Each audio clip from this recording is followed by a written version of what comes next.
150వ చిత్రంతో చిరంజీవి బిజీగా ఉన్న విషయం తెలిసిందే. దాని తర్వాత బోయపాటి శ్రీను దర్శకత్వంలో నటించడానికి దాదాపుగా గ్రీన్ సిగ్నల్ ఇచ్చాడట చిరు. ఈ చిత్రాన్ని చిరు బావుమరిది అల్లు అరవింద్ నిర్మించనున్నాడు.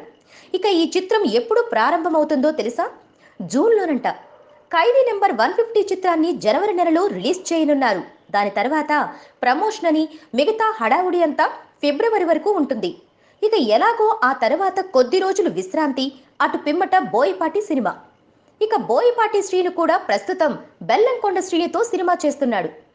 దాన్ని మార్చిలోపు కంప్లీట్ చేసి చిరు సినిమాపై కూర్చోనున్నాడు. అందువల్ల జూన్లో చిరు బోయపాటిల సినిమా ప్రారంభమవడం ఖాయమట. ఇప్పటికీ కథ కూడా చెప్పడం, చిరు ఓకే చేయడం జరిగిందట. మధ్యలో ఎలాంటి ఇబ్బంది రాకపోతే జూన్లో సినిమా ప్రారంభం కావడం ఖాయం. Please subscribe. Hi, it's me Purna. Please subscribe.